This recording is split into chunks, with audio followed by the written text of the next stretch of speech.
Hello friends, welcome back to my YouTube channel. तो आज हम लोग करने वाले हैं एक नया topic, that is Rao's contribution in the calculation of national income of India. ठीक है, और बेसिकली राव मतलब वीके राव। ठीक है, वीके राव थे, उनका क्या कंट्रीब्यूशन रहा हमारी जो नेशनल इनकम कैलकुलेशन है उसके अंदर, मतलब उन्होंने नेशनल इनकम हमें कैसे कैलकुलेट करनी चाहिए उसमें उन्होंने कैसे कंट्रीब्यूट किया। ठीक है, तो जो वीके राव थे वो बेसिकली कीन्स के जो थे वो कंटेम्परेरी थे। ठीक है, कंटेम्परेरी थे, मतलब जब कीन्स का टाइम चल रहा था उसी टाइम वो वीके राव भी थे। ठीक है, वीके राव जो थे मतलब उस टाइम स्टूडेंट थे बेसिकली। तो वीके राव ने अपनी पीएचडी थीसिस के अंदर, ठीक है, नेशनल इनकम कैलकुलेशन से रिलेटेड भी बात की थी। ठीक है, और बताया था कि जब हमारे पास एडिक्वेट इंफॉर्मेशन ना हो तब हम नेशनल इनकम कैसे कैलकुलेट कर सकते हैं। ठीक है, बिफोर इंडिपेंडेंस हमारा जो नेशनल इनकम का कैलकुलेशन होता था वो वीके राव का मेन कंट्रीब्यूशन था बेसिकली उस चीज में। ठीक है, नेशनल इनकम के कैलकुलेशन में। तो आज हम उन्हीं के कंट्रीब्यूशन को लेके बात करने वाले हैं, कैसे उन्होंने कहा कि हमें नेशनल इनकम को कैसे कैलकुलेट करना चाहिए when we don't have adequate information. क्योंकि ड्यूरिंग द बिफोर इंडिपेंडेंस, ठीक है, इंडिपेंडेंस से पहले हमारे पास कोई डेटा नहीं था किसी भी चीज से रिलेटेड। ठीक है, बहुत माइन्यूट सा छोटा मोटा डेटा था और उसी बेसिस पे हमें क्या है नेशनल इनकम को कैलकुलेट करना था। ठीक है, तो उसमें मेन कंट्रीब्यूशन रहा वीके राव का। ठीक है, पहले उन्होंने देखा इंडियन इकोनॉमी को, उन्होंने देखा कि कैसी है अपनी इंडियन इकोनॉमी। इंडियन इकोनॉमी में उन्होंने कुछ ऐसी चीजें देखी जिससे उनको कैलकुलेशन में काफी ज्यादा हेल्प मिल सकती है, और कि कौन सी ऐसी चीज है जो कैलकुलेशन में एक तरह से कॉन्स्ट्रेंट मुश्किल खड़ी कर सकती है। ठीक है, तो उन्होंने कुछ पॉजिटिव एस्पेक्ट्स देखे इंडिया के, कुछ नेगेटिव एस्पेक्ट्स देखे। तो इंडिया के जो पॉजिटिव एस्पेक्ट्स थे नेशनल इनकम कैलकुलेशन को लेके उन्होंने उस चीज पे फोकस किया।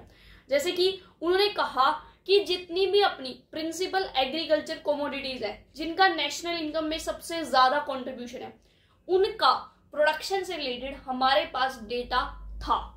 ठीक है, इवन बिफोर द इंडिपेंडेंस। ठीक है, सेकेंड, इंडिया में कौन सी पॉजिटिव चीज थी, जो भी प्रोडक्शन होता था माइनिंग, मिनरल्स या फॉरेस्ट प्रोडक्ट्स का, माइनिंग, मिनरल्स या फॉरेस्ट प्रोडक्ट्स का, उनसे रिलेटेड हमारे पास डेटा था। क्यों था? क्योंकि जो अंग्रेज थे वो क्या रेवेन्यू लेते थे, टैक्स लेते थे, तो उनके लिए उन्हें प्रोडक्शन की नीड थी ना, इसलिए हमारे पास डेटा था। ठीक है, थर्ड पॉजिटिव चीज क्या थी कि कुछ जगह पर, ठीक है, जितने भी इंडस्ट्रियल एरिया, जो people employed in the industrial areas, उनसे रिलेटेड हमारे पास डेटा था, लेकिन ऑल ओवर इंडिया नहीं, सिर्फ कुछ स्पेसिफिक एरियाज में।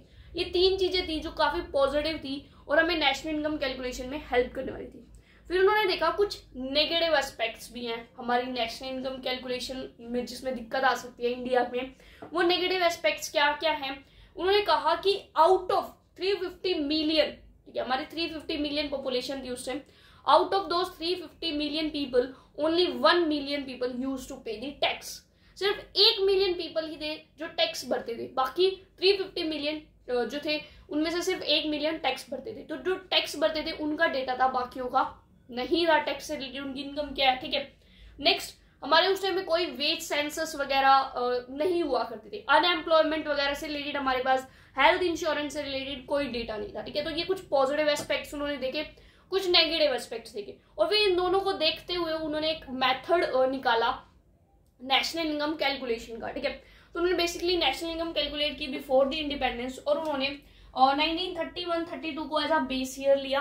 ठीक है, बेस ईयर आपको पता होगा if you know about national income calculation. ठीक है, तो हम क्या एक बेस ईयर ले लेते हैं, ये एक अपना करंट ईयर होता है। अपना जो नेशनल इनकम होता है ना बेसिकली, वो बेस ईयर मतलब कि हम इस साल कितना प्रोडक्शन हुआ बट प्राइस लेते हैं उस बेस ईयर का, जो हमने बेस ईयर लिया। ठीक है, करंट जब हम नेशनल इनकम कैलकुलेट करते हैं, ठीक है, तब ये जो हमें नेशनल इनकम होती है यहाँ से हमें रियल नेशनल इनकम मिलती है, यहाँ से हमें नॉमिनल मिलती है। अभी इसी साल का प्राइस, इसी साल की क्वांटिटी, बेस ईयर के बेस पे जब हम करते हैं, मतलब कि इस साल की क्वांटिटी लेकिन पुराना प्राइस जो भी हमने बेस ईयर लिया, तो उनका बेस ईयर जो था वो 1931-32 था बेस ईयर। ठीक है, उन्होंने क्या है नेशनल इनकम कैलकुलेट करने के लिए लोगों को दो कैटेगरी में डिवाइड कर दिया। ठीक है, उन्होंने दो मेथड बेसिकली डिवाइस किए नेशनल इनकम कैलकुलेट करने के लिए। ऐसा नहीं है कि दोनों मेथड विल गिव और अलग अलग रिजल्ट, जैसे अपना आजकल इनकम मेथड है, एक्सपेंडिचर है, ग्रोस वैल्यू एडेड, तीनों से निकालते हैं तो अपने सेम नेशनल इनकम आती है। ठीक है, ऐसे नहीं, उन्होंने दो अलग अलग बस कैटेगरीज में डिवाइड किया, में उनको सम करना है तब हमें नेशनल इनकम मिलेगी। ठीक है, तो उन्होंने दो मेथड में डिवाइड किया, वन इज इन्वेंट्री मेथड, ठीक है, और second one is income method, ठीक है, inventory method, income method. Inventory method के थ्रू उन्होंने जो है नेशनल इनकम कैलकुलेट की, कैसे की, इंक्लूड द पीपल, ठीक है, include income of the people employed in agriculture, mining, forestry, ठीक है। देखो अभी हमने पॉजिटिव एस्पेक्ट की बात की थी ना इंडिया की, कि माइनिंग और फॉरेस्ट, ठीक है, कुछ कुछ एग्रीकल्चर कमोडिटीज का हमारे पास डेटा है, ठीक है। तो उन्होंने इन्वेंटरी मेथड यूज किया जहां पर उन्होंने इनकम ली उन लोगों की जो इन सेक्टरों में काम करते थे। फाइन, ठीक है। So first they like devise two method, first was inventory, second one was income, ठीक है। इन द इन्वेंटरी मेथड उन्होंने क्या किया, उन्होंने they included the income of the people who were employed in the agriculture, mining, forestry and fishing, ठीक है। Next income method में उन्होंने क्या किया, इनकम मेथड में ही इंक्लूडेड टू टाइप्स, ठीक है। एक तो वो लोग थे जो इनकम टैक्स भरते थे, दूसरे जो इनकम टैक्स नहीं भरते थे, ठीक है। So he divided people into two parts in the income method, one who used to pay the income tax, जो इनकम टैक्स भरा करते थे, दूसरे जो इनकम टैक्स नहीं भरा करते थे।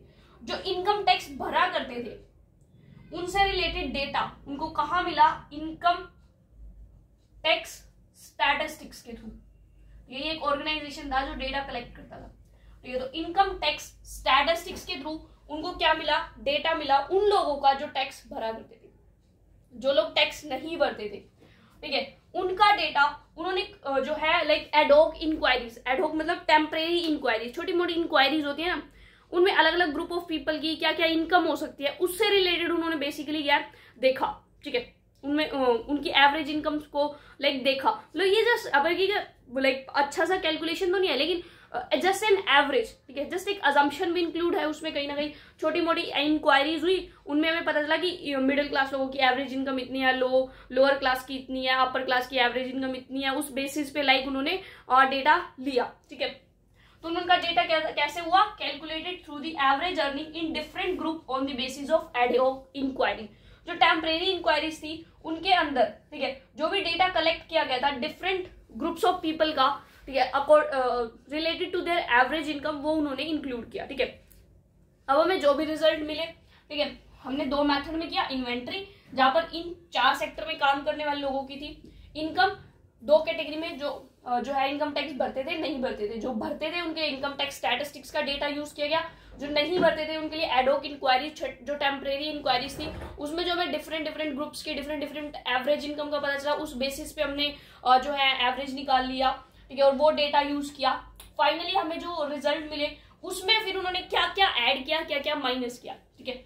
जो अब इनके थ्रू उन्हें जो रिजल्ट मिले उसमें उन्होंने जो है ऐड किया income from the house property, जो में हमारे जो घर है, मैंने किसी को अपना घर रेंट पे दे रखा है, ठीक है, तो वहां से मुझे जो इनकम हो रही है वो इनकम ना तो इसमें इंक्लूडेड थी ना इसमें, तो हमने इसमें क्या किया, हाउस प्रॉपर्टी से मिलने वाली इनकम प्लस मिसलेनियस इनकम, जो इनकम ना इधर आई ना उधर आई, जो इंक्लूड नहीं हुई कहीं भी, वो हमने बाद में ऐड कर दी, ठीक है। तो उन्होंने ऐड की जितनी भी मिसलेनियस इनकम थी वो सब, ठीक है, माइनस किया money value of goods and services in the cost of production, course of production, जो प्रोडक्शन का प्रोसेस है उसके अंदर हमने जितनी भी value of goods and services use की, जिसके टाइम आज के टाइम हम इसको क्या बोलते हैं, इन्वेंट्री, कॉस्ट ऑफ इन्वेंट्री, ठीक है।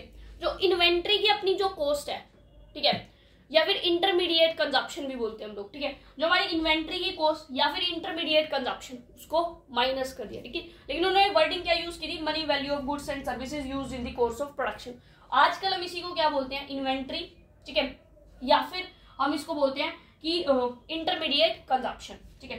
देन उन्होंने माइनस किया money value of goods and services to maintain the existing equipment, यानी कि हमारे जितने भी लाइक इक्विपमेंट्स लगे हुए हैं, हमारी फैक्ट्री में मशीन है, उन मशीन वैल्यू, वो मशीन जो है वो अच्छे से काम करती रहे, उन पे जो छोटा मोटा खर्चा आता है उनको ढंग से काम करती रहे, उसके लिए वो उन्होंने उसमें से माइनस किया, जिसको आज के टाइम में हम क्या बोलते हैं, डेप्रिसिएशन या कंजप्शन ऑफ फिक्स्ड कैपिटल या रिप्लेसमेंट एक्सपेंडिचर, ठीक है। तो वो क्या करा, माइनस इंडेटनेस, जितना भी हमने उधार वगैरह ले रखा है वो माइनस कर दिया। And finally we got NNP, net national product. उस time market value factor cost में कोई डिफरेंस नहीं था, there was no difference between MP and FC. ये लाइक आजकल तो हम बात करते हैं ना NNP at FC, NNP at MP, उस टाइम सिर्फ एनएनपी कैलकुलेट होती। तो कैसे, पहले आपको अगर राव कंट्रीब्यूशन की बात करनी है तो फर्स्ट आपको बताना है भाई वो कौन थे, उनका इंट्रो, जैसे हमने स्टार्टिंग में बात की उन्होंने क्या देखा, इंडिया की पॉजिटिव साइड क्या है, नेगेटिव साइड क्या है, ठीक है, जो हमने डिस्कस की।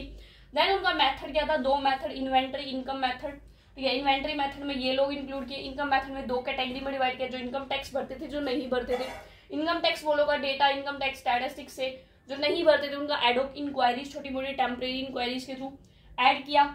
उसमें जो आइटम्स इन दोनों में ही इंक्लूड नहीं हुए, रह गए थे लेकिन सोर्स ऑफ इनकम थे, उसको ऐड किया। देन इंटरमीडिएट कंजप्शन को माइनस किया, लेकिन लैंग्वेज ये यूज करी क्योंकि उन्होंने ये यूज की थी, ठीक है।